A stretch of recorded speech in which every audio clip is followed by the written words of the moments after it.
Please tell me we're live this time. I think we are. I got a good feeling about this one. For those who are watching this post live stream, I made a mistake and I I did a first recording that didn't actually end up working out. It was like 5 seconds long. I was probably confused everyone.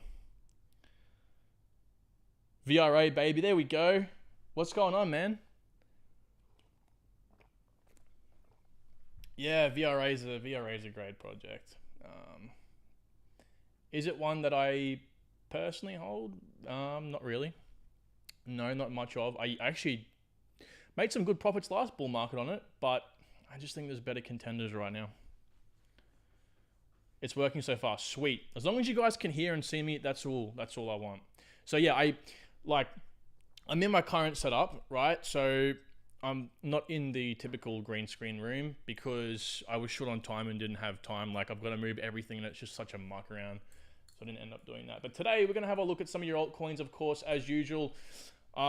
In my usual fashion, I'm going to be brutally honest and let you know if some of these altcoins are good or bad. Just make sure that you're aware that, hey, if the altcoin you're holding is actually what you think it is, and go on from there. So maybe start applying some of these terms, phrases, and processes that I like to talk about so much on the channel. And of course, guys, I want to say this right at the start. I do these every single week. I missed last week, admittedly, right? But every single week, so any questions you have during the week, any at all, okay, I want you to come on the live stream and just ask, no matter how stupid or dumb. Obviously, I can't get to every single one of them. I've got a moderator, a couple moderators in the chat. They will be there to help you. They will vet some of these questions. But ultimately, if you did want a question answered, 100%, the best way to do it is obviously a super chat. But I always feel bad about telling people to send me money, right? But it's the guaranteed way I'm going to actually see something. Hey from Portugal. Favorite crypto YouTuber, man. Thank you so much, bro. That honestly does mean a lot to me. The fact that, you know, I'm just a normal guy, got a big passion for something. And matter of fact, I've always loved YouTube. When I first started, I was doing YouTube like back in like year 7 and year 8 when I was like 11. And I had like one of those blue Yetis. That's like pretty common. And I had one when I was doing those videos way back when, like, you know, YouTube kind of first started almost. And so I kept it ever since. I was like, I always want to be a YouTuber in some capacity, but I didn't know how or when. And things just kind of progressed, didn't it? So that means a lot. I'm just like a regular guy is what I was trying to say. Good afternoon from the US West Coast. Good afternoon. It's a nice crisp 10 a.m. over here on the East Coast in Australia. Vet, Miria, Alluvium, Optimism. Yeah, there's some good ones in there. I don't know about Miria. I've never really looked into that project. But speaking of Vet, I'm glad you brought that up, Carlos, because VeChain was one that I wouldn't have researched if it wasn't for everyone on the live streams telling me, check out VeChain, check out VeChain, check out VeChain. And so I was like, I got to check it out, obviously. I want to get through these projects. And I was like blown away. I was like, this is a fantastic project. Now, some of, you guys actually mentioned in the comments were like, Kyron, Morpheus Network's doing like a better job. And that's like, okay, well, I kind of want to review Morpheus Network now. When you have like fresh narratives or ideas in your head about how cool a project is, it's always good to like look directly at its competitors. And that's like part of my research anyway. But like when I dive right into a project and I look at its competitors, I have an intimate knowledge of that project. And then I look at this one and go, okay, there's an obvious clear winner here, right? Because like you're going to always have, never one project's going to have the monopoly unless it like got in real early, like Chainlink. But you will definitely have more competitors, but there's always going to be like, I believe, one that's going to be like just better suited to people, right? If there's a lineup of, 3 or 4 supply chain based projects, for example, like what's the one that you as a business owner are going to want to pick, right? And that's kind of what we have to look for. Hey, Boom, what's going on, bro? Thank you so much for the $5. Man, it's good to see you. Appreciate that a lot. Keep up the good work, brother. Yeah, we'll jump on a call soon, man. Boom's was one of my very, very first Patreon members, so I got a lot of respect for the guy, and so appreciate that a lot, man. It's good to see you're in. Reckon Flux will run with proof of useful work. Yeah, it's got proof. It coined proof of useful work. I'm actually coming out with a video in a couple of days, maybe even tonight. We'll see. On proof of work. I'm really putting my foot down with proof of work cryptocurrencies. I'm a proof of stake kind of guy, but upon looking into Casper and upon looking more into the market and upon like stepping back for a second and assessing like the situation with things, I come to realize like so many people believe in proof of work and it is not the future. And I know some of you guys might get pretty cross at me for saying that, like, no, Cohen, you don't know what you're talking about. That's fine. We all share different opinions, but I am firmly believe that if your project is proof of work, it's going to be non-existent in the next 7 years, especially when they start to crack down on the whole ESG, like environmental narrative. I mean, you look at how, and let me just clarify real quick before I go on my little tangent real quick. I'm not talking about projects like Flux, for example, or ICP, where they use proof of useful work, so it's more energy efficient at scale, if you will, or at least the energy is at least going to some place, but it's also got that cap on the ASIC miners, those machines that where the hash rate is like Bitcoin, where it gets out of hand and it's just forever growing. You need more powerful computers to keep up with that, right? And so that's where you get ASIC machines designed to run these CPU heavy computations, right? Well, you can't use GPUs anymore. Well, that can get out of hand, and that's where those machines suck up so much energy. They're loud. You need purpose-built farms for them that centralizes power, also creates emissions. It's just not going to be, and because it centralizes power in these mining farms, it can be shut down easily. People say, yeah, Bitcoin's decentralized, all these nodes around the world. Yeah, there might be nodes around the world, but if you don't have anything running the freaking algorithm, it's pointless. Anyway, there's a whole thing I'm going to talk about in the video. I'm just going to dissect it so there's no like rebuttal, because I firmly believe in it. Now, you can disregard the information and say proof of work is the be all and end all. Again, I'm not saying all proof of work. I think Flux, for example, ICP, that's fine. They're great. They'll be fine. But no company's going to want to run their infrastructure or even use like Casper, for example, for a payment platform if, hey, we're carbon negative, but guess what? We use proof of work. Like, you know, you can buy carbon offsets, but what company wants to spend even more money just because they can use an infrastructure? None. So that's kind of my rant. All right, let's start answering some of these questions here. Let me see if some of you guys agree or disagree, first of all, because I know there's going to be some people that disagree with me on that.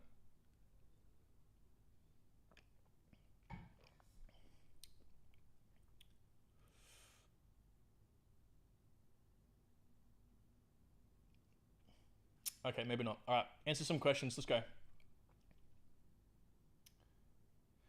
Brandon, why are people saying this is the last bull run for crypto? I'm guessing that TradFi going to mess it all up. Well, I, for one, think it's going to be the last bull run, potentially last. At least 2030 will definitely be the last. Definitely, hands down. I could bet you a lot of money on that. But I think this will be like possibly the last bull run because... you know, like as the world evolves, as regulation comes in, as people start to become more wiser, and as particular projects become more adopted, you're going to find that all the crap coins. I mean, guys, there's like, let's just jump on the screen real quick here and let me just show you what I'm talking about. Okay, there's 26,300 projects according to CoinMarketCap. Right now, CoinMarketCap's a bit different to CoinGecko for those who don't know, because these guys register projects that haven't released to the open market yet, haven't had their ICO, IDO, whatever you want to say.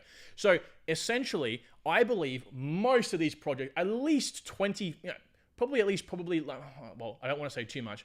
I would say we would be lucky if there's 2,000 projects left. So what's that? 25,000 projects end up dying-ish. So yeah, I think there's going to be a massive cull because of regulation, because there's going to be more smart money in the space buying the projects that actually mean something, not the projects like meme coins, shit coins, or coins that just say we're the first. Because the coins that said that we're the first in something that they're actually not, they know what they're doing. They know they're bullshitting. They know they're lying to you. All they're doing is trying to get you to invest in their project. And this kind of circles back to retail speculation. This word is thrown around so much. Retail speculation. What does that really mean? That means you and I, retail customers, retail as in the small dogs, we're buying just to speculate the price will appreciate from demand, from their market demand. It doesn't mean it will. So I think in 2025, we'll see the last hurrah of dumb money buying projects, because I buy some projects sometimes, at least in a bull market, when I have some expendable income to buy crap coins, not meme coins, crap, micro caps. I will speculate on them because I'm like, well, dumb money is going to flow in there. As some guy said on the last video I posted, he's like, dude, I don't care meme coins or not. I just want to take money out of the market. And that's the philosophy you have to have. So you got to follow the dumb money as smart money to make money, if that makes sense. And so you have to kind of look at those projects, but I think the last time that's going to actually happen is 2025, possibly 2030. I've not been one to say 2025 is the last one, but when you start to get institutional demand in, and once there's regulation and things are being used, you're going to find projects break away from crypto. You're going to find projects obviously aren't that tailored towards Bitcoin anymore because there's just real demand happening for it. And again, this brings me back into the whole point of while we have to actually find utility for these projects, and like if that utility is actually being taken out, like how is that being taken out of supply permanently or for a long period of time? And that's how we can speculate on price. Okay, that answers your question, hopefully, Brandon. Daniel, what's your thoughts on ETH through the next bull market? Do you believe it could flip BTC? Here's the thing. ETH is a settlement layer now. ETH is like a layer 0, like Polkadot, right? The real action's happening on the parachains, or essentially the layer 2 solutions, right? So Matic, Optimism, Arbitrum, things like that. So Immutable X. So in my opinion, it's a tricky one because it's like when they settle on Ethereum, they're bundling a whole heap of transactions into like one. They're rolling them up, right? Through optimistic rollups or whatever that might be, ZK rollups. So you can imagine like 1,000 transactions being put into one transaction, which means there's one fee. So does that mean that the ETH token itself is only going to be used 1 in every 1,000, for example, if that makes sense? So I don't know if it's going to really flip Bitcoin, to be honest with you. I think, again, it comes back down to retail speculation. If you have enough dumb money thinking it will, it's going to go up. Markets are just a hive brain. If everyone thinks it's going to happen, it'll happen because everyone's going to buy it. But at the same time, I think in respect to the next decade or so, I don't really think it's going to flip Bitcoin. I actually think Bitcoin's going to. I'm one of them people that I might get a lot of hate for this. I understand that. I'm putting myself in everyone's crosshairs here. I don't think Bitcoin's going to have a really, really good future because of the reasons why I was just talking about to you earlier. I think, I am someone who loves Bitcoin. I came into the space because of Bitcoin, and I would love for it to become true money. But I think the governments have such a claw on everything we do, and it's only going to get worse. I think that they'll see Bitcoin as a threat, or they'll adopt Bitcoin and then it's manipulated. So again, they could just shut Bitcoin down, no problem. I mean, what if what if the WEF said no more Bitcoin, guys, and all the countries associated with the WEF had to close Bitcoin farms? They're screwed, right? Where are they going to go? Pakistan, or where was one of the other places that banned it recently? Anyway, Pakistan or something like that. They had cheap electricity, but they said no more, right? And so that might end up happening as well. Is Solana a good deal? Well, let's see if Solana is a good deal, guys. Let's see. $27.40. It was like over $10 less than this, like recently, wasn't it? I swear it was more. Yeah, like $15, $14 a month ago. So like, look at this. I mean, all projects are pretty much like this now, thanks to XRP. But this is what I mean, guys. This is like why we have to have our positions in over time, because when this stuff starts to pick up, like this is a perfect time for those who haven't been in a bull market. This is what it's like times 10, right? So imagine if Solana was $15 and then we're in a bull market and you're like to yourself, no, it's too expensive, no, or like it's going to go lower. And don't get me wrong, this is still me, and sometimes it's like, no, we've had like really, really low action recently. There's been some FUD bad news, but I still like it's going to go lower. If you don't DCA, right, what happens? Well, when we had a massive pump, you think to yourself, oh shit, oh my God, like it's $27. Like, should I buy in now? And I'm not calling you out directly, PTLM, bro. Like, I know you're just asking me a question here. I'm just using this as an example. But like, this is a perfect case of, like we start to feel like, oh my God, we're going to miss the boat now. So perfect example of why we have to assess the projects, buy and sell first, and then think to ourselves, okay, well, if we buy now, it's going to hit our minimum price target. Sweet. So let's just put in our, let's put in our money now. This is a good level. And so if it goes down more, sweet. We're just adding our multiples. We're buying more tokens. And so you're peace of mind. So when it pumps, you're not too concerned, right? And so if it pumps to $27 and therefore you're not getting your minimum, let's just say you want a minimum 10x on Solana and now it's an 8x. No, I'm not buying. Simple. If it doesn't get to a 10x level again, simple. I just don't buy, right? So if that makes sense, we have to assess this as well.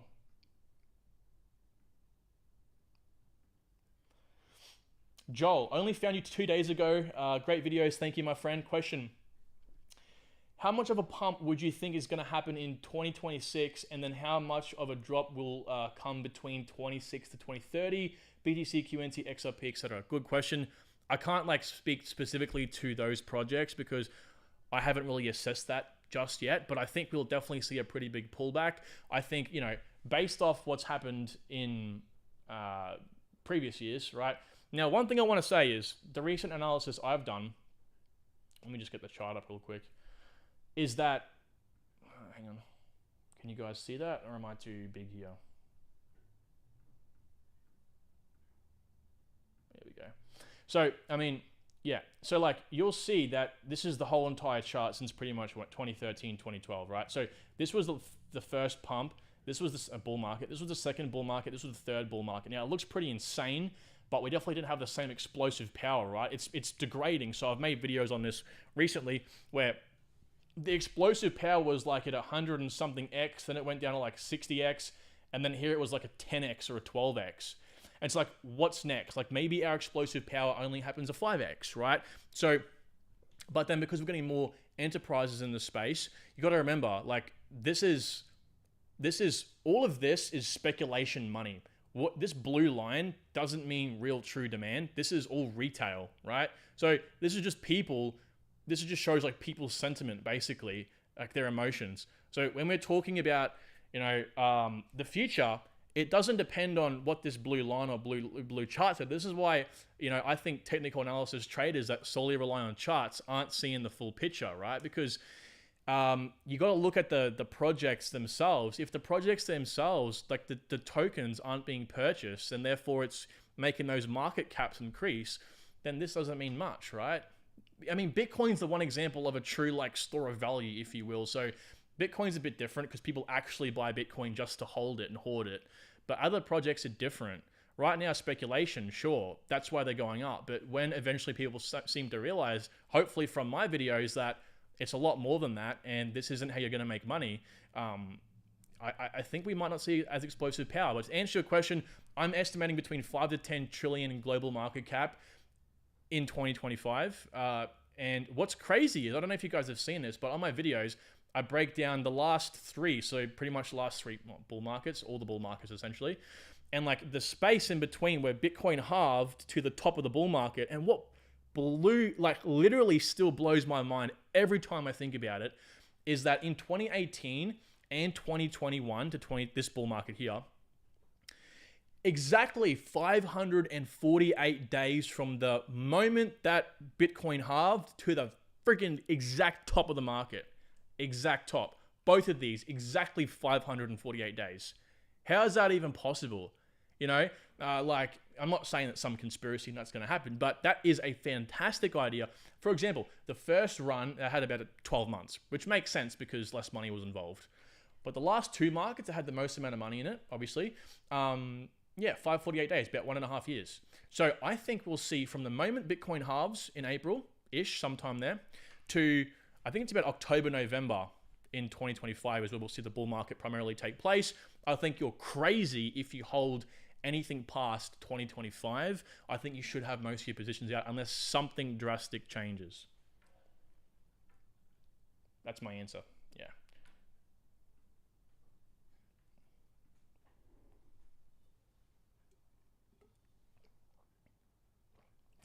Nick says,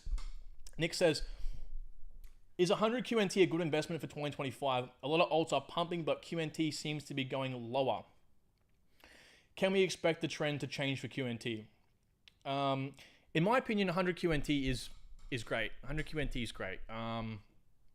So I think look, honestly, QNT is a fantastic project. Again, it comes down to not so much if there's speculation. Again, I think QNT is going to have a massive run in 2030. You're not asking me that question, but I think in 2030 should be everyone's like go-to, because that's when the BIS and the WEF and stuff are going to use Quant's service in the economies. They've recently opened up the Overledger platform itself to the world 2 weeks after the BIS announced a successful implementation of Quant's API in prelim testing. So how can someone say that's a coincidence, right? So the BIS is probably thinking to themselves, we've got to get Quant in as many economies as possible. And has anyone seen Gilbert Verderin so prominent in the space? This guy's like tweeting so much now, right? He wants it out there. And so, but he has at his stations, he has all the big dogs saying, we use Quant, use Quant, use Quant. So it's going to be leveraged. So I think as long as Quant can adequately absorb that demand from what it's trying to do, be implemented in all the economies, it's going to really pop off in 2030, because that's when they're bringing most CBDCs out, between 2025 and 2030. I think in 2025, to actually answer your question, I think if we see anything less than a $1,500 Quant, I'll jump off the balcony and break my legs, because I'm pretty confident that's going to actually happen. And I'd be very surprised if it doesn't go to 1,500. Now, that's not to say that's not financial advice. It's just simply my opinion, right? Simply my opinion.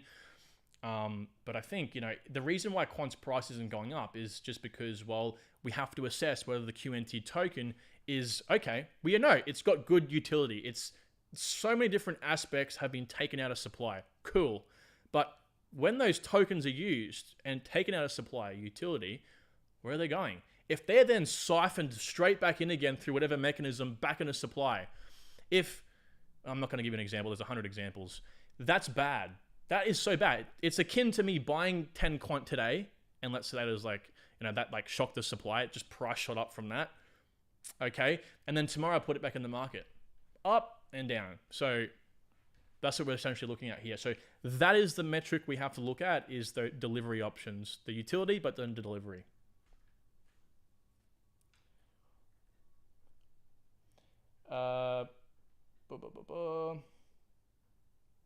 Decisive, hey, how do I book a consultation with you? Just joined the stream. So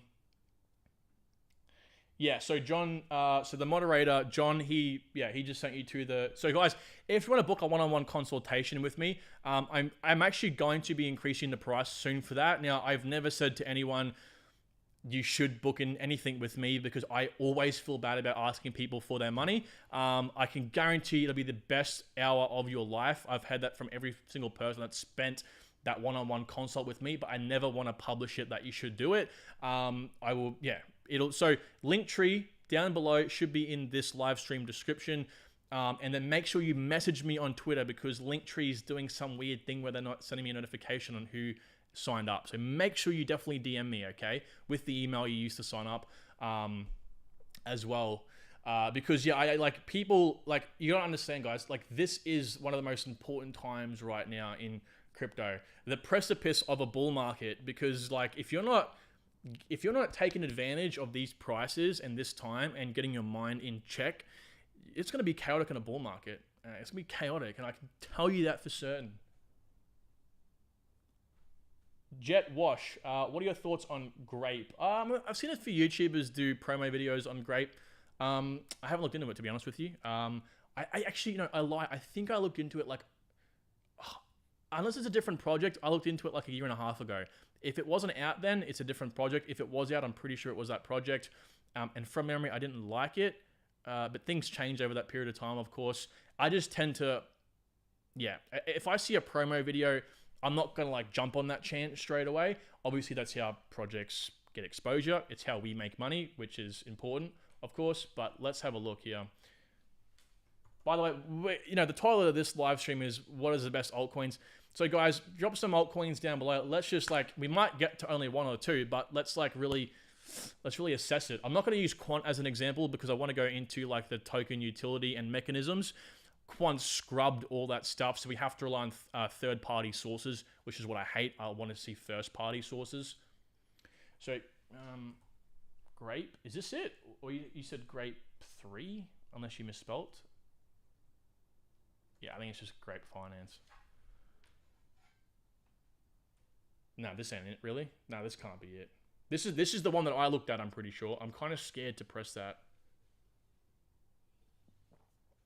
I'm kind of scared to press that. By the way, if anyone, I just want to say this for the record, right? I'm pretty sure there's a no BS crypto coin. This isn't me, by the way.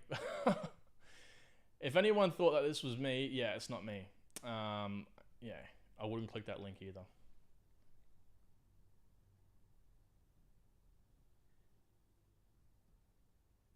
Thoughts on Matic and their impending move to poll? I heard someone mention that to me in one of the comments today. This is interesting. All right. What do you mean by poll? Are they changing their... They're changing their ticker, aren't they, to poll? Is that right? I mean, that's fine. I mean, that's not really that crazy. Unless they're like changing some mechanisms as well. I think poll just makes sense. I mean, how annoying is it? People say Matic, people say Polygon. Like, poll just makes sense.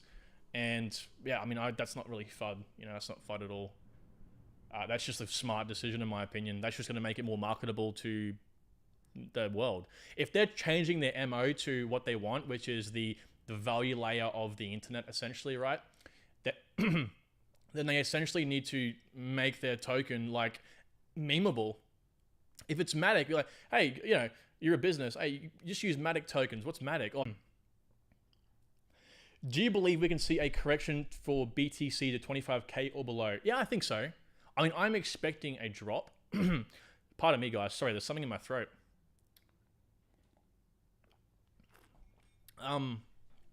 I believe we'll see a drop. I don't think we're going to see what I was hoping for, like down to 15K. But I think 20K, 25K is definitely on the tables for sure.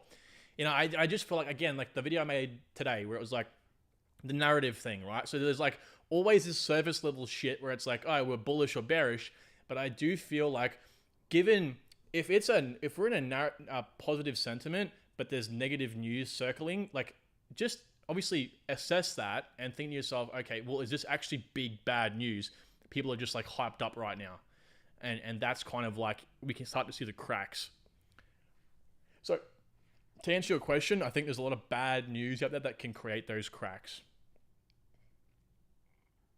Phantom compared to Near, which project has more potential? Well, that's a fantastic question. And I'm going to say, I don't know because I haven't looked into Phantom, but now that you've mentioned it, and people laugh at me like, how have you, you do YouTube, how have you not like researched every project? Most people haven't, like at least in the detail that I have, people don't research projects. So like, I like to go in depth with this sort of stuff. And so like, I haven't touched on a lot of projects that most people at least know a lot about or a bit about and can explain it because again, I go granular, right? So, but I think Phantom might be one that Phantom might be one that I add to the list here. I've already done VeChain. There you go. We'll remove that now. Thank you for that suggestion, bro. I think Near Protocol is a great project, though. To be fair, like, let's have a look here. So Phantom is a DAG smart contract platform providing decentralized finance services to developers using its own bespoke consensus algorithm. Together with its in-house FTM token, Phantom aims to solve problems associated with smart contract platforms, specifically with the usual stuff. Which developers say they have reduced to under 2 seconds. Guessing that's finality, right? Phantom Foundation. Yeah, I mean it's a DAG layer 1. I knew it was a layer 1, obviously. Phantom is the layer 1 built from scratch. Okay, yeah, this would be a great look. I really appreciate the suggestion, man. I'm very biased with Near. I think Near is a fantastic project, but of course, if I research Phantom and it's the better project, I'll definitely say that. I'm always looking to expand my horizons in my projects. I never want to be in bed. I'm always trying to like find things that aren't working for projects, and you may have found a competitor to my Near position. And guys, I want to say, if you're liking what I'm saying so far, and there's more to come, hit the like button. It would do me a big favor. But, I want to say, for like 2-second break here, thank you so much, for showing me so much love, watching my videos. And you know how I wake up in the morning, right? I schedule these videos overnight. It's like 2 a.m. for me when I post them.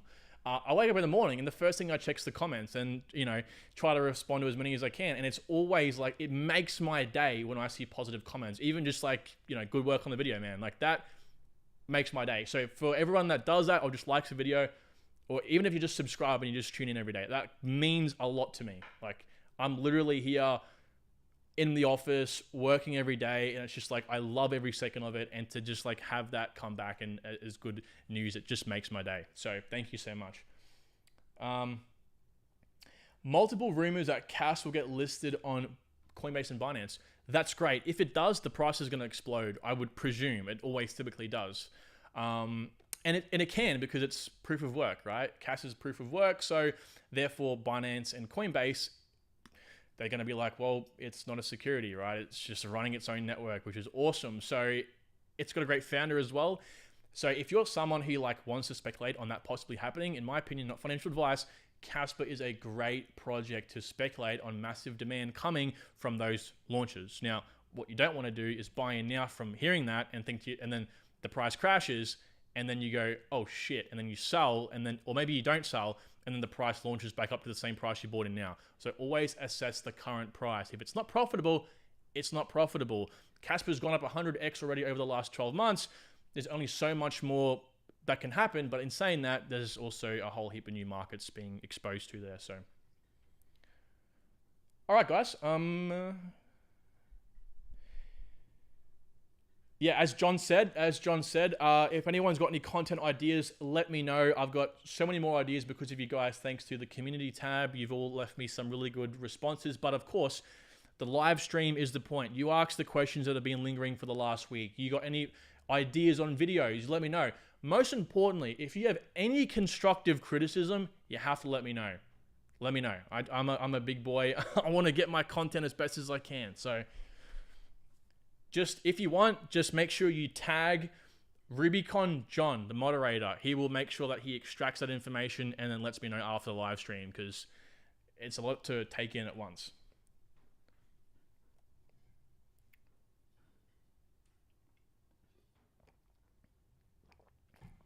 Ian Medford mentioned Render. This might be a great one to look at. Okay.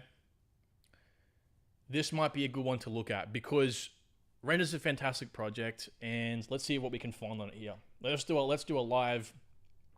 And the thing about doing this live, by the way, we're looking into the project, you know, in a little bit of detail, because I'm always concerned as I do it. People obviously want to know how to vet projects. That's a given, and that's why a lot of you guys watch my channel, is to know how to like actually research and what is the most important methods to do so, and then, you know, watch my breakdown of videos. But I'm just always concerned people are going to tune out for that, because it's like, and I don't really mind if people leave, of course, because they're bored of that, but I don't want to, like, because sometimes when I research myself, I'll go through hoops and hoops and hoops and hoops to find something, and then circle back to like for example, Render, and try to see if that word or words link back to something that Render's announced, because I hate going through third parties.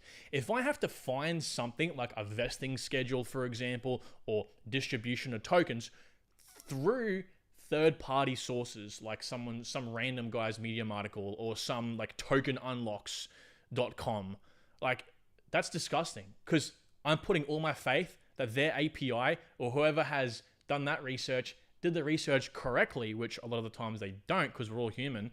And that information hasn't changed since. What if there was some random Medium article that came out like 6 months after they posted that changed things?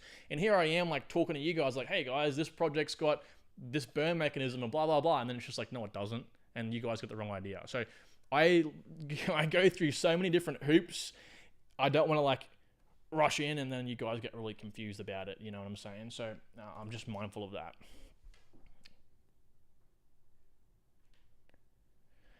All right, let's check Render out. No worries, Ian. I got you, man. I got you. Sorry for everyone I couldn't do just yet. Maybe if I do this really quickly, I can get to some more as well. Render. And might I say, Render's a fantastic project. I mean, what's not to love? What is not to love? They recently migrated over to Solana. Solana? Hang on a second. Why are they on Polygon? They didn't change again, did they? Anyway. So, what we have to essentially, it's like, where do we start? Well, where I typically start is pretty simple. Like, what is the narrative? What's the meme in the first place, right? What is the project? And this decentralized computation, but it's specifically in rendering. So using GPUs in a distributed way across the globe. And, from there, I think to myself, right, how important is this in the future? Well, it's pretty damn important, right? Because if you think about, okay, what is the state of the world? Well, look, Ethereum's moved to proof of stake. When they had proof of work, they were all GPU mining, okay? And that put a big amount of pressure on the GPUs, right? The market was insane. Every time a new release came out, you'd have a whole bunch of crypto Ethereum miners buying up all the supply.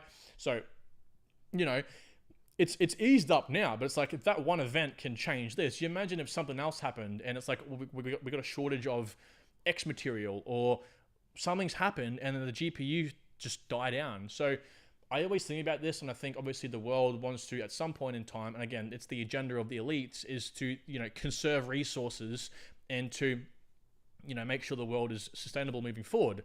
Now, I think that's a guise, but anyway, let's not get into tinfoil hat stuff here. So I think Render is perfect for that, because it utilizes, if I'm idling my GPU right now, I could just, boom, sign into the Render and just make some damn free money, right? So yeah, it's definitely got its use. It's definitely memeable because it's like GPU decentralized it's computational network, right? And so what do I do then? Well, I think, okay, the narrative is fantastic. Again, how good will it be in the next 2 years, aka this time in 2025? Well, I think, it's not going to be amazing. People aren't going to really like, oh my God, Render GPU. All right, we've seen just recently that it can have that explosive potential because of the potential Apple partnership, but it's not as explosive versus other narratives. However, within its narrative, as a competitor to Flux and stuff like that, and Arweave, I think it definitely has its own merits because it's specifically focused on GPU, and the process from memory in that it happens and absorbs tokens is excellent. It's nice and fluent, okay? So what I do essentially here is, okay, well, narrative, let's just say, I'm just going to ballpark it here, say it's 6 out of 10. It's above average, right? Which is fine. We can make money on this, especially if we want to have to diversify our portfolio. And then what is competitors are like? Well, it's other competitors are doing more, but they're also, jack of all trades sort of situation where this guy's focusing on one specific area. Also, who's its founder? A toy. What's a toy do? Well, they focus on this particularly, right? They can use the Render network in their actual product. So lots of good stuff happening here. I think it's got really good memeability in that case. So of course, it's about a 6 out of 10 for its narrative, but its meme, it's how explosive can it be, how many degens might want to buy it, its wow factor is like a 9 out of 10, right? So you can see there's 2 scores, and then I start looking into it. Now, what I have started to do is, and this happened about a week and a half ago when I came out with a video where I was like, I've been wrong this whole time, where we should look at the token capture first. If 100 million people even use the Render network, is that going to make the price go up? Because again, if it doesn't, if you need the Render token to pay for the computations, which you do, right, and it doesn't take it out of circulation and keep it out of circulation, if it just cycles back in straight away, the only way this price is going up, guys, is because people are speculating the price is going to go up. Nothing more, nothing less. So in this case, that is the next step. Narrative meme is the token good for absorption, okay? And I want to say for the record, you'll find layer 1 networks don't have that good utility, if you will. But as long as their ecosystem is thriving, that ecosystem uses different things. Liquidity pools, DeFi, whatever it might be, right? They need the token, and sometimes for a long period of time. So that's one thing to think about. But as a DApp, as an end, an end product like Render, it's very important we look at this. Very important. Can I get a raise of hands before I continue at all?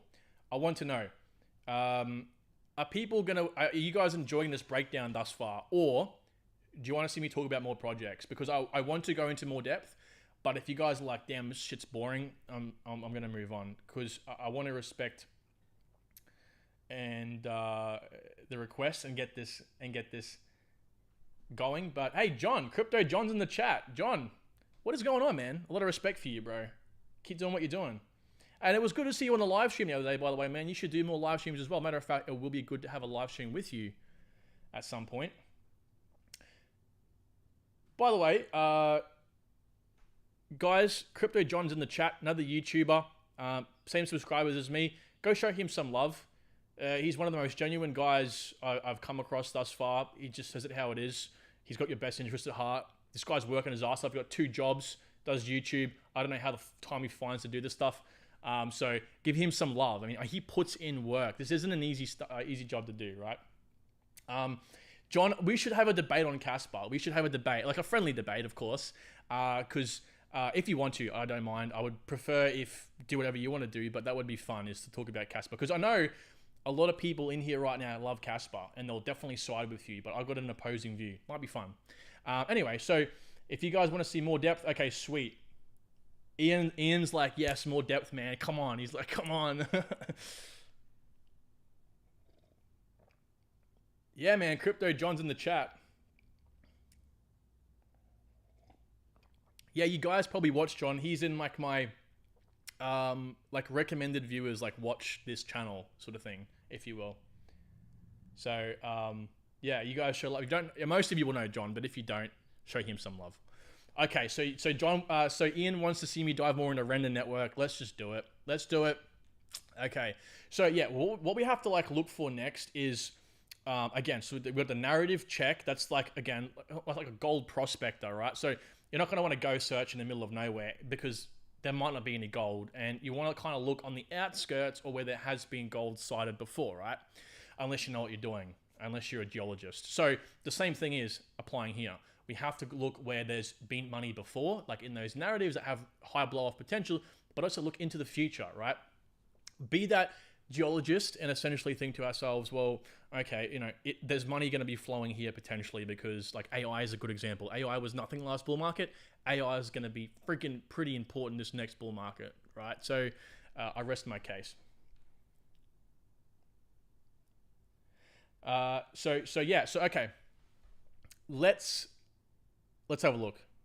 Okay, so I mean, I think a good way to do this, there's 2 ways to check the token absorption. Now, we'll be very quick here, by the way, for those who are like, I don't want to see this shit. We'll be very quick, if I can even find it.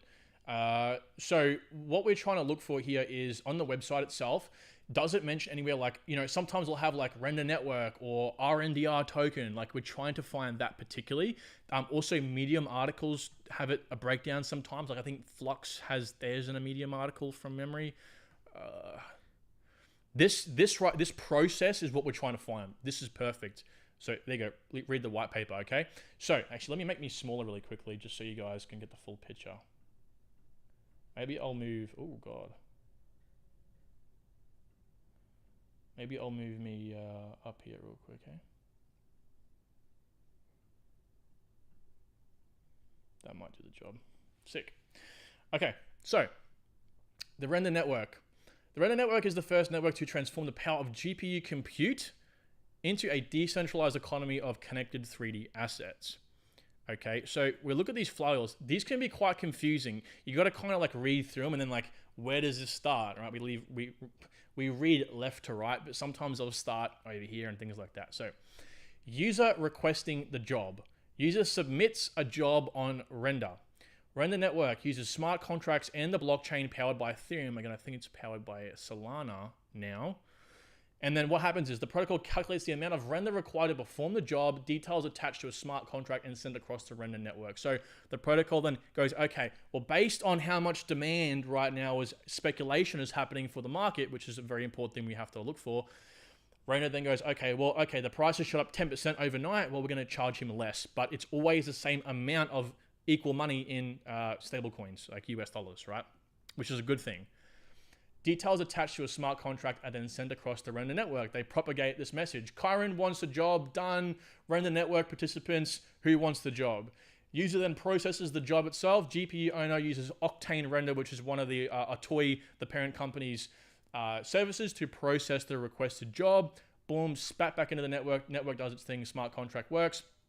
Once completed and delivered, R&D tokens are transferred via the smart contract. So it's like an escrow, right? So it's like user submits a job via render, it's held in escrow. Once that job is done, kind of like Fiverr, boom, they get paid. So Awesome, simple, as I said to you earlier. It's an effective mechanism, simple, but it works. It's the beauty of it, right? And so what we're looking for here is within this process, because this is their only process essentially, right? It's nice and easy. For dApps, they only pretty much have one process. Is the render token needed in this? Well, it is needed, which is important to assess, okay? So it's needed, it's locked and unlocked, that's fine. The mechanism's good for both parties here, making sure the job's done. And so what happens with the render tokens? That's the most important part. So the utility for the render is used in this process to pay and reward for computational work. But where is it going? If it's 100% going to the GPU guy, girl, whatever, for the work, 100%, then that to me, if we're rating it on a scale of like, is this good token demand? Like 10 out of 10 is burning, because that's gone forever. If there's no inflation and you're burning, perfect. It's not sustainable, admittedly, right? But that's the best case. The worst case is not even using the token and just saying, hey, you can use the token if you want, or you can use like USD or the pound, for example. That's the worst case, because everyone's going to want to use the pound or the dollar. Okay, so, and in the middle, it's probably like, in this situation, we talk about bonding and staking as a mechanism for a long period of time. So obviously the longer something's required to be bonded or staked, the closer it moves to that 10 out of 10, okay? Because obviously the 10 is burning itself. And then obviously the less time it takes to be really liquid, for example, like Hedera Hashgraph staking mechanism and bonding to nodes is completely liquid. You can just unstake whenever you want. That's like a 1 out of 10, right? Because it's just like stake, unstake, sold. You know what I'm saying? So I think in this case, what we have to do now is figure out where those RNDR tokens are going and how long where they're going, being sent to. If 50% of these tokens are burnt, that is beautiful. That's beautiful. So we'll have to have a look here.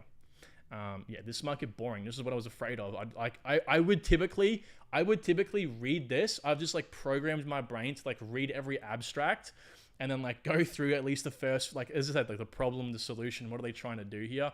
I've reviewed render multiple times before, but it's always good to keep yourself up to speed, right? So where's the token? This might be it here, yeah? So, hey guys, by the way, if you're liking the content, liking the value, drop a like. It means a lot to me. So, this is what we're looking for here. So, okay, it tells us, you go into the portal and stuff like that. We don't want to know that sort of stuff. And if you get stuck, you just can Control F RNDR. Here you go. So ranking render token users, creating incentives to benefit the network. Again, keywords. They know it. They know it. Creating incentives to benefit the network. Value capture, right? Oh, they're just... Oh, okay. So depending on the complexity here, they'll receive more render tokens. 30-day success percentage must have over 5 jobs completed. Okay, so they're rated as well. They're rated on their... I think from memory, because obviously I've reviewed render in the past, there's a certain mechanism here where, it like, if they don't do X amount of jobs, then it like pushes, I don't know, there's something there. Yeah, this might take a bit of time. But I think it was Ian. Ian, did you request this? It was Ian, right? Sorry, mate. Yeah, it was Ian. Ian, I'm afraid it's gonna take too much time up. What I would do, bro, is I would go into the white paper from here. You've gotten like 90% of what you have to do. The extra, that little bit extra is just Control F, RNDR. Oh, you might have to download it. Oh, here we go. Yeah, you just go RNDR and you just search through here. Solution. Okay, they're talking about value prop. Yeah, so you might not find it in the white paper. You might have to go to their Medium article and stuff like that. But all you're looking for at this point, Ian, is just where are those tokens going? All you need to know is like, okay, well, the user processing those jobs gets 100%. Okay, that's fine. It's probably like if it's not staked, if they can just take that money out and sell it on the market straight away, then it's probably a 3 out of 10 in terms of the value capture there. But again, people are gonna, if they're submitting their GPUs to the network, they're gonna obviously be incentivized to want to participate in the network for the long term, so they might not want to sell their tokens. So we have to think, it's like an economics problem. It really is an economics problem. Like, this is why I love economics, because if you think you found a solution to something, you haven't thought of another variable. There's always another variable, which is like so intriguing to me. So like, yeah, it's an economics problem, right? So like, are they incentivized? Okay, so if they hold their RNDR tokens and they're given like 100%, cool. So are they incentivized to keep their tokens on? Like, for example, if they bond or stake more RNDR to maybe be able to run a node or submit their GPUs to the network, that itself is more incentive. So then that rating might become from a 3 to like a 4 or 5, if that makes sense. This is the thing, like, with the channel is I don't want to confuse people. I want to tell you guys the truth, and like, this is how you have to sort of think. But I know that most people are just armchair investors. They don't want to know this sort of stuff. So I want to start providing a happy balance of like this level of detail, and, you know, because as I said, crypto is equally 3 parts. It's equally protocol, technology, equally economics, problems, right? And it's equally a business model problem. So, and we've never really had that before in an industry. So there's a lot to cover. There's a lot to cover. All right, let's answer some questions here. Hopefully that's helped. Hopefully that's helped you, Ian. I hope, or hasn't confused you even more. Hey, DHN's in the chat. RNDR token burns on every job. Companies have 3 tiers to choose from. There you go. Perfect, right? Burns on every job. So that's what I want to hear, right? It burns on every single job, so therefore it's creating more pressure. Now, that's when you would go back and go, okay, well, it burns, sweet, all right? Figure out the percentages, and then figure out if there's any more tokens to be emitted, like inflation, and I don't think there is. I'm pretty sure it's a fixed supply. So all we're waiting for is vesting. So that's great. I mean, because in this case, as long as the render network is adopted, you could buy tokens at any damn price. Buy tokens right now. Like, it might be what? Up pretty high. $1.95. You might come back in 5 years, 10 years time, and it's going to be higher than that if it's adopted. A lot higher if it burns, right? So they might come into an issue where they might have to make more tokens. Obviously, it's a smart contract, so probably not. But there's always that case. Like, HBAR has publicly stated that if we run out of tokens, we will have the ability to create more, okay? All right, let's answer some questions. What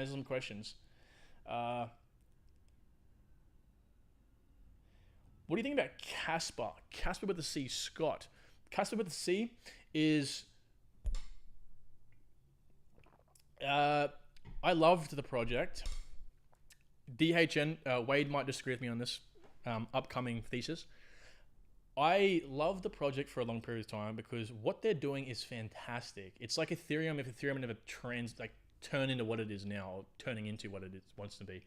I think it's a great project. It's got sharding. It's just an enterprise. It's a consortium blockchain that has upgradable smart contracts and all this awesome sweet stuff. But it just lacks an ecosystem. And I think their target market truly isn't a Web3 ecosystem. But at the same time, the demand for the CSPR token will come from Web3 demand, because if they have a whole heap of private networks, if there's no utility, you know, like for example, if they say, hey, Jimmy, Bill, Bob, I'm Casper Network. Jimmy, Bill, Bob, you want to start your own private network? Sweet. You got to buy 1 million Casper tokens to do that. That's cool. That's sweet, right? That's awesome. But 99.99% of the time, that doesn't happen. It's always like, you know, you buy it in USD, for example, or we'll give you the infrastructure for free. You know, you pay our developers to help you create it, or supply your own devs, and it's an open source code, so you can just leverage it. You just have to say that you're using our infrastructure, for example, if it's not a white label service, and that's it. If they want to use the public network to interact with other connected networks, like XDC now is used for the R3 Quarter consortium network, then, you know, it needs the XDC network, or in this case, the CSPR token. So essentially, to answer your question, I don't really think that I own some of those tokens, and I'm not too happy with it, to be honest with you. I'm just going to hold on because I am a little bit underwater right now, well, borderline, and so I feel like just holding on might be a good option here to see where it goes, because I think 2025 is still going to see meme coins take off, right? Or the memes. Damn, this live stream's almost been going for an hour.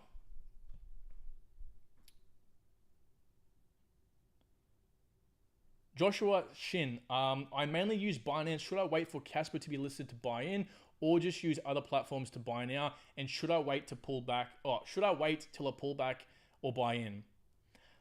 It's a tricky question because I don't want to, I really don't want to give you financial advice here because it's very easily for me to be able to do that. First of all, none of this is financial advice.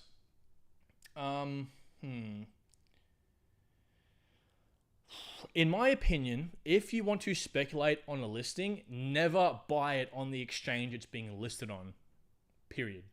There's a lot of infrequencies that can happen here. By the time the news is announced, but before trading is live, so on and so forth, chances are you're already buying up here. If you go and, it's a little bit of work, you go buy on like MEXC, for example, and you go buy in at, $10, by the time it launches on Binance and it's like announced, by the time you get your order in and stuff like that, it's already at $15 if there's a lot of demand for it, right? And so you're missing out, that's a huge amount of multiples there. Even if it goes to like $100, but the difference between $10 to $15, you think about it, well, 10 into 100 is 10. Well, 10, what's 100 into 15? Like, what's that, 6? So you're missing out on like 4 extra multiples there, which is the difference between $4,000 in some cases, right?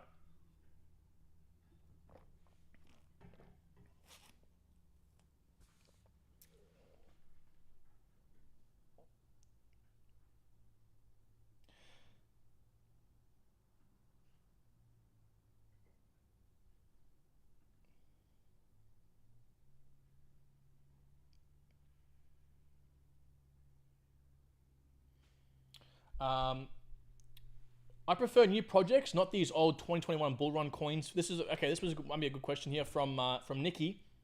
Nikki, yeah.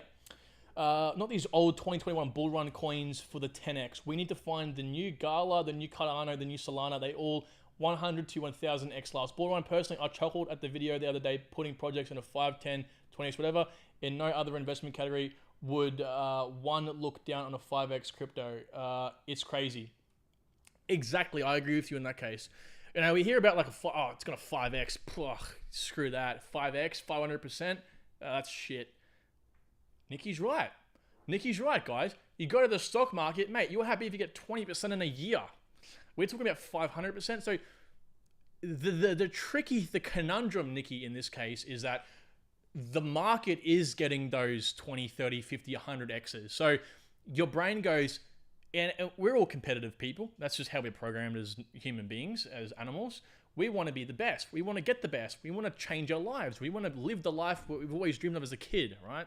So if you're getting a 5x and your friend's like, just 10x on freaking Shiba Inu, come Rocket Coin, then you're just like, oh man, like I could have got that, right? So in this comparison, yeah, 5x is bad, but I agree with you. I agree that we should be more respectful. But I think people realize crypto is not going to be around forever. These crazy gains are literally starting to wind down now. So if you can quickly get into these big coins, make good profit in the safest possible way, then why not? Why not? But I agree with what you're saying 100%. In terms of finding the next best something, I actually disagree with you on that. I think if this is a common misconception, people think, oh, well, if a project's been around for X amount of time, all right, let's just see if Render can hopefully use the example of this. 2020, I want to kind of find a really old girl. All right, well, let's just use Vet. Let's use Vet, if I can find her. And yes, I refer to projects as she, just like any good captain would. So, yeah, we look at Vet's history here.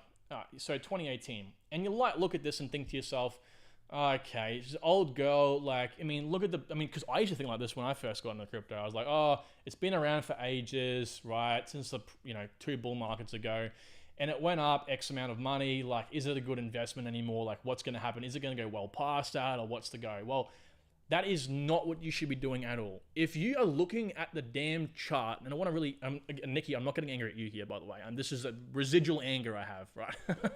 This is my therapy session, apparently. If you're looking at the chart, oh, sorry guys, I'm not even showing my screen here. Hang on a second. Here we go. You're probably thinking, what's he doing?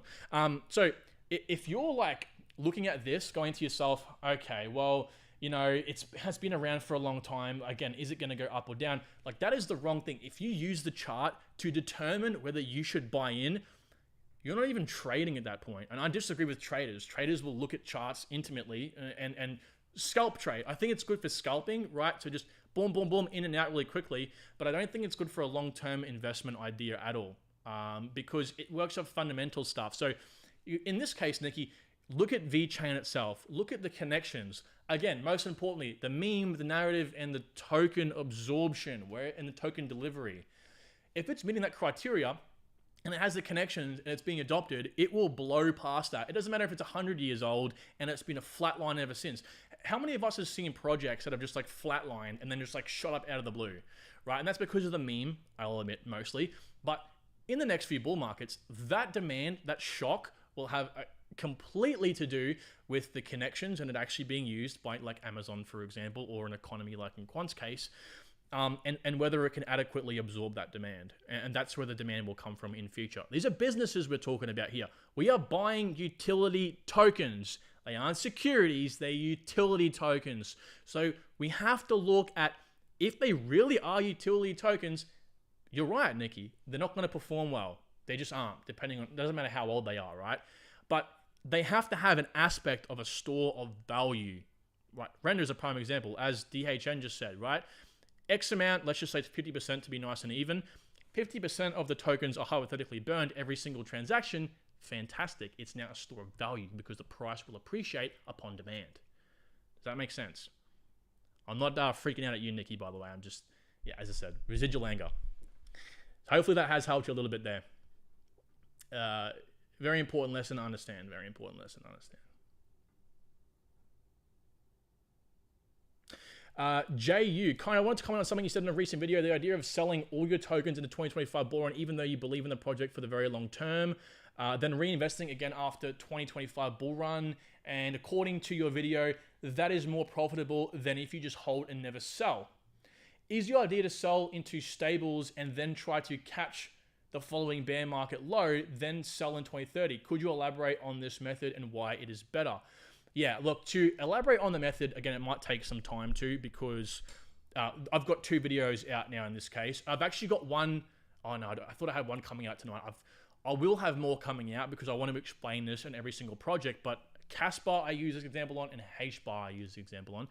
And it's simply, we are trying, okay guys, there's actually, I'm glad you mentioned it. This is a very important thing we have to remember here, is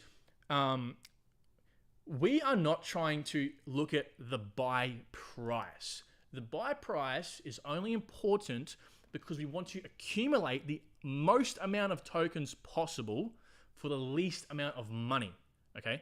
For the least amount of money. So you might get 1,000 tokens at 10 cents, but the guy who's a multimillionaire might just go, hey, you know, price has gone up to $1, 10x more. And so he's had to put 10x the amount. So he might have to put 10 grand in to buy the same 1,000 tokens as you just did. So what do you both have? You both have 1,000 tokens. Okay, the only difference is you got it for cheaper, 10x cheaper than he did. But if the price goes up to $100, old mate's still 100x, but you've 1,000x or 10,000x, right? Your initial investment.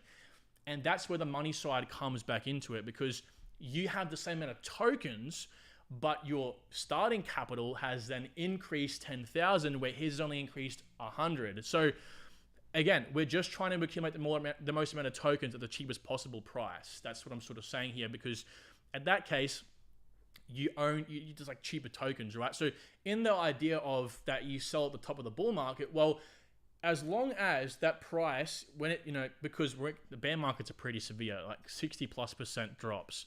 So, and I don't think things are going to change. So if you buy, I don't know if you guys are really seeing me here. Let me just go full screen. So if you buy all your tokens in 2025, now, right, 2023, and sell in 2025, and then buy back in, even if it's a 5x up from today's price, you have more money to buy more tokens.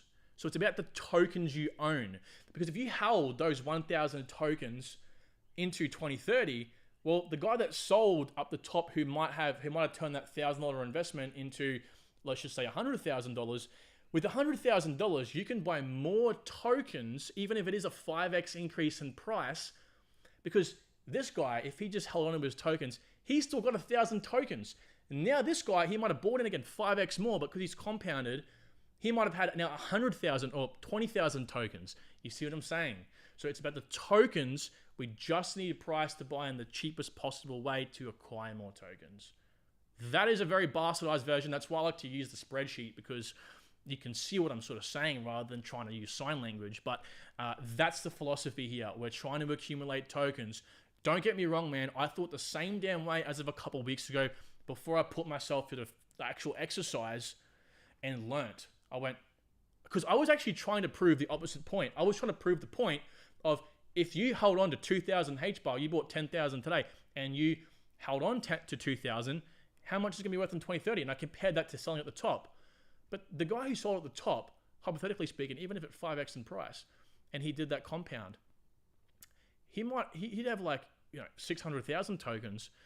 And the guy that didn't, right, he still only got 2,000 tokens in like 2027 in the next bear market. So it's all about the tokens, okay? And it was a great exercise. I'm glad I did it, because I haven't heard anyone else talk about that, right? So guys, hopefully that answers your question, bro. And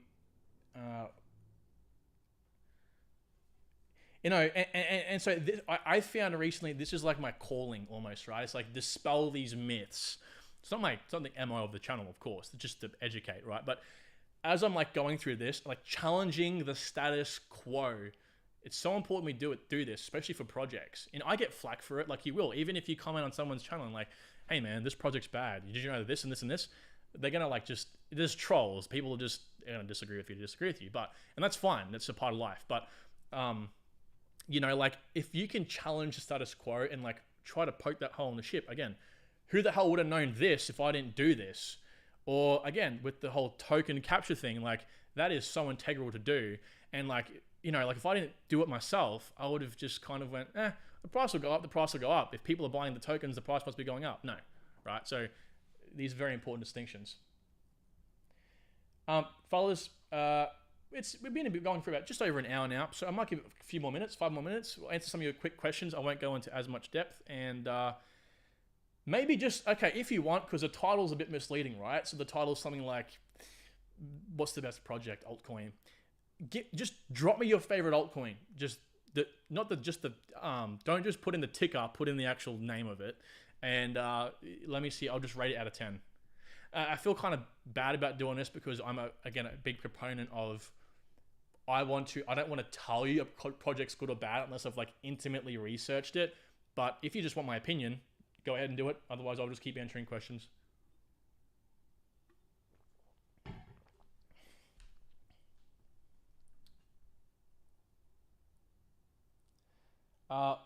Michael Bradica, why don't you reply to my questions and comments on your videos? It's definitely not a blacklist thing, bro. I must admit, there are some people on the channel that I've hit hide user from channel, and I've never used it before until about a month ago. And what that does is, if you have said something that's like, again, if you disagree with me, I've never deleted a comment ever on my channel, ever. Sometimes YouTube will automatically disappear comments. It's weird, but I've never deleted a comment. But I have hidden about 10 to 15 people from the channel, because they have once been extremely rude to me or to someone else, to the point of like, hang on, that's really bad. Or they just, every single video are just so annoying. And I learned from a good friend of mine, Greg Lunt. He said he's got a no policy for bullshit. Like, he's got a no policy for people just being rude, degenerates, and just like overall having like this very negative. Michael, by the way, I'm not saying this is you. I'm just saying, just think about it. If you have ever commented or consistently commented something that's quite abrasive, that's the reason why you might not. If you can see your own comments on the comment section, and I haven't hidden you for a bad reason, then I'm sorry. I just get so many comments. Like, I literally spend 2 hours every morning. Sometimes I don't have the energy to, or I'm too busy.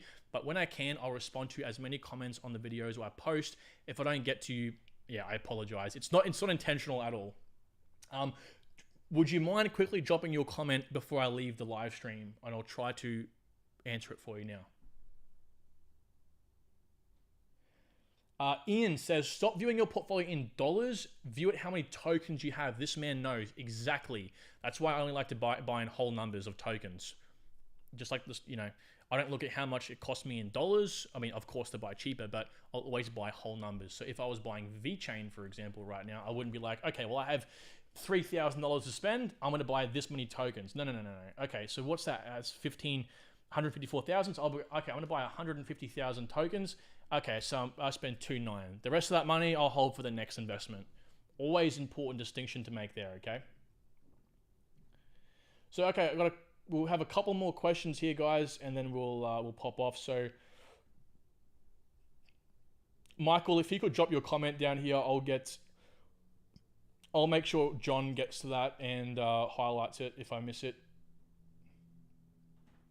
Michael, yeah, I've never been abrasive. Yeah, Michael, I'm not saying you've been abrasive at all. I just thought I'll be completely transparent and throw the truth out there because just in case you have, I just didn't want you to think that maybe you said something once and then now you can't see the channel or you can't comment.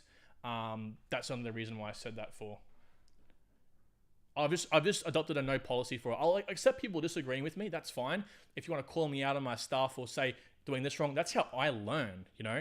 Actually, the reason why I even challenged the whole tokenomics thing and the thing was because I had a comment on an old video that popped up and was like, hey, dude, you should think about this. And I was like, damn, he's right. I should think about this. So, yeah.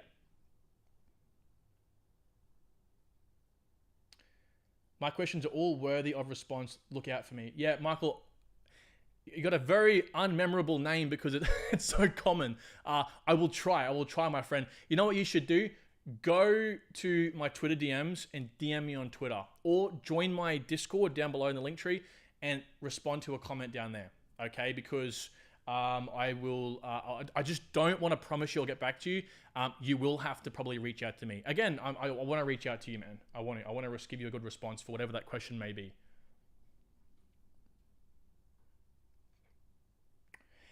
Seth asks, how can I get in direct contact with me? Through the link tree down below. If you want a one-on-one consultation, you definitely go down there. You'll get an hour with me. But remember, please, if you book a one-on-one consultation with me, message me on Twitter, or join the Discord and message the community on there, and you will get in contact with me 100%. I'm so busy. Twitter's it might take me a couple of days to get back to you on Twitter because there's just so many messages coming through there. But to get in contact with me on a less one-on-one call schedule type thing, DM me on Twitter. I will get to you eventually. Yeah. Still gonna rate all the alts in the thread. Let's do it. Damien, before we go, let's do it, man. Let's do it. Okay. All right. Let's go back here real quick. Sorry, I tend to get on a bit of I tend to rant. I get too excited, a bit passionate. So, okay. All right. I don't know how far all these started, but I'm just going to go back here. There's a lot. Loop ring, don't know much about, to be honest. We're going to, by the way, Rummel, we're going to have a lot of these. We're going to have a lot of these answers, as in I don't know too much about it, by the way. So loop ring, again, don't know too much about loop ring. Definitely heard of it. Is it like a layer 2 solution? I'm pretty sure. Radix, don't know too much. Binance, Wade, I don't know if you're joking about the Binance thing, but if, I don't like BNB, by the way. BNB coin, no thank you. Gala is a pretty good project, probably an 8 out of 10. IMX, 8 out of 10. Gala, again, 8 out of 10. So 300 Lifestyle says Store J. Is that Storm X? Haven't looked too much into Storm X for a long time, years now, so I couldn't tell you for sure.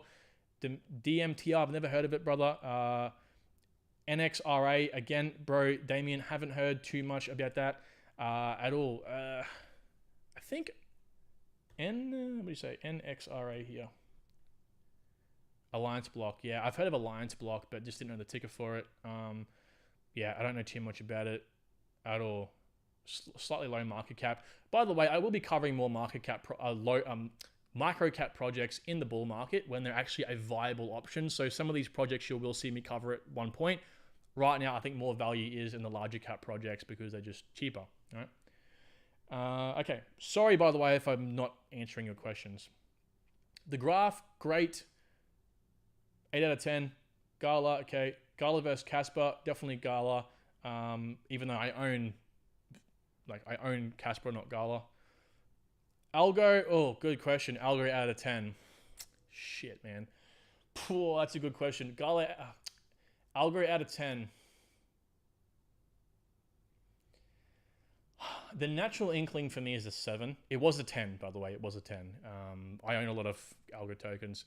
I just think it's got it might be the next XRP. Not to the degree of XRP, but it just might have this negative sentiment for a long time. All right. Constellation DAG, probably a 3 out of 10. Lot of concerns of Constellation.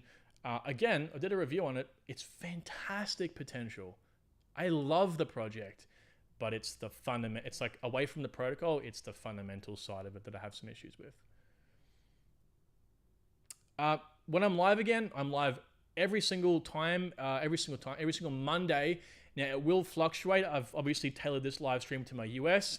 Then next time it's going to be to my EU. So in about probably the next live stream or two, it'll be EU subscribers, and then after that back to Australia time to suit us, and then back to US. But more or less either Sunday sometime, Monday for me right now. Okay. Okay, so one more like to 100. There we go. I don't know if that's like been and gone now. Thanks for liking the video, everyone. Really appreciate that a lot. Filecoin out of 10. Filecoin's probably a solid 8, if not maybe 9. Are you coming down to Melbourne, so to the crypto convention in November? Possibly, depending if I can make enough videos to supplement while I'm gone. So I'll have to be pumping out for that. But yeah, definitely, I'm looking at doing a meetup sometime next year as well. So we'll have an official meetup either here in Australia, maybe even the US at some point. Definitely, I want to see you guys there. You know, we're going to be chilling, having a good time, and just relaxing overall, just talking crypto. Believe it or not, I don't talk to anyone in person in crypto. You guys are all my friends. That's sad as to say out loud, I admit. But, you know, I pretty much met everyone on my journey through online, right? Because you just kind of meet the people that you meet. And I'm in a small town in a very remote part of the country. So there's not too many people to talk to over here. Again, GRT, fantastic. Phantom, again, I haven't really researched too much of Phantom. Moonbeam, out of 10, Moonbeam would probably be like an 8 or a 9. Thought Arweave was better than Filecoin. Yeah, I haven't reviewed Arweave in depth, so could be pending. That answer there. Thoughts on Morpheus Network? Morpheus is a fantastic project. I'm looking to review it next, so we'll hold that thought for maybe max 5 or so days. I will review Morpheus for you. Am I from Brisbane? No, Cairns. I've never actually publicly said that, because it just sounds weird to like dox myself, but yeah, it's like Cairns, if you guys know where that is. Jasmy Coin out of 10, probably a 5, because again, it's the mechanism to kick off the network effect. If it kicks off, it's going to be a great project. It's going to blow the hell up. But right now, it needs to get the big boys in the line of sight first, then it can worry about retail, and it can't get the big boys in play if there's no retail to absorb the IoT data. So it's like this double-edged sword conundrum. It's weird. That's why I'm a bit, That's why I started my YouTube channel, because you can't talk to your friends about it. Is it Crypto Talk? Welcome, brother. I'm glad you signed up and joined. If anyone wants to start a crypto YouTube channel, you don't have to know an extensive amount of information. You can just provide your opinion, okay? It's good to see that people are starting their channels. That's awesome, man. Congratulations and good luck. Good luck. And one word of advice, it's not just crypto. Learn a lot about the YouTube algorithm and what the people want to see. Pro tip. I learned the hard way. IOTA out of 10, hopefully a 10 because I hold a bunch. R. Anderson, you know, I love IOTA. It's not in a fantastic narrative to look into for 2025, but that's definitely a long-term hold in my opinion. I love the project. They're becoming more decentralized. They're sharding the network.